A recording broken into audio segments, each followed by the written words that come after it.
கர்த்தருடைய பிள்ளைகளே, உங்கள் யாவருக்கும் என் ஆண்டவராகிய இயேசு கிறிஸ்துவின் நாமத்தில் நான் வாழ்த்துக்களை தெரிவித்துக் கொள்கிறேன்.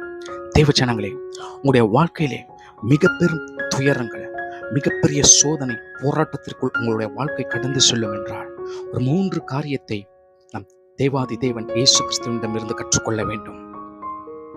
மார்க்கின் சுவிசேஷம் 14வது அதிகாரம் 32 42 முடிய நீங்கள் பார்க்கும் பொழுது கெத்செமனே தோட்டத்தின் அனுபவத்தை பார்க்கலாம். இயேசு வியாகுலப்பட்டு கெத்செமனே தோட்டத்திலே ஜெபித்துக் கொண்டிருந்தார், வியாகுலப்பட்டு கொண்டிருந்தார், தனித்து ஜெபம் பண்ணி கொண்டிருந்தார். அதில் 3 ரகசியம் அடங்கி இருக்கிறது. நம்முடைய வாழ்க்கையிலே மிகப்பெரிய துன்பமோ வேதனை நிறைந்த காரியங்களும் ஏற்படும் வேளைகளில் விசுவாசிகளாகிய நாம் செய்ய வேண்டிய 3 காரியம் என்னவென்றால், முதலாவது தேவனிடத்தில் திரும்பி போய் நாம் ஜெபம் பண்ண வேண்டும். வசனம் 32 பாருங்கள். கெத்செமனே என்னப்பட்ட இடத்திற்கு தேவாதி தேவனோடு கூட சீஷர்கள் வந்தார்கள். அப்பொழுது அவர் தம்முடைய சீஷர்களை நோக்கி, நான் ஜெபம் பண்ணும் அளவும் இங்கே உட்கார்ந்திருங்கள் என்று சொல்லி கடந்து செல்கிறார். அப்படி என்றால் நம்முடைய உபத்திரவ நேரத்திலே தனித்து நாம் தேவனிடத்திலே கடந்து செல்ல வேண்டும், ஜெபிக்க வேண்டும். இரண்டாவது, நண்பர்களின் உதவியை நாம் நாட வேண்டும். 33வது வசனம் 34வது வசனம் பாருங்கள். பேதுருவையும் யாக்கோபையும் யோவானையும் தம்மோடே கூட்டிக் கொண்டு போய் திகிலடையும் மிகவும் வியாகுலப்படவும் தொடங்கினார். அப்படி என்றால் உண்மையான நண்பர்களிடம் நம்முடைய வேதனைகளை நாம் ஷேர் பண்ண வேண்டும், பகிர்ந்து கொள்ள வேண்டும். உண்மையான நண்பர்களிடம்.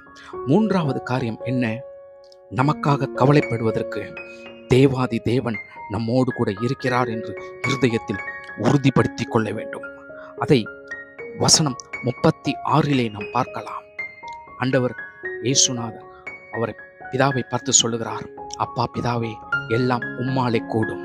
இந்த பாத்திரத்தை என்னிடத்திலிருந்து நீங்க செய்யும் என்றால் நீங்க செய்யும், ஆகிலும் உம்முடைய சித்தமே ஆக கடவுது என்று சொன்னார். எல்லாம் அவரால் கூடும் என்கிற உறுதி உங்களுக்கு வேண்டும்.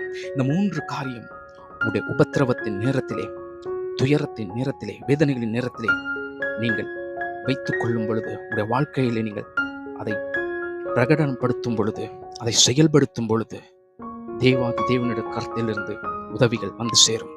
உண்மையான நண்பர்களை கர்த்தர் நமக்கு வெளிப்படுத்துவார். எந்த வேதனையாக இருந்தாலும் இந்த 3 காரியத்தை மறவாதிருங்கள். கெத்செமனே தோட்டத்திலே தேவன் தனித்து ஜெபம் பண்ணார். பேதுரு, யோவான், யாக்கோபிடம் தன்னுடைய திகில், பயத்தை குறித்து, வியாகுலத்தை குறித்து வேதனைப்பட்டார்.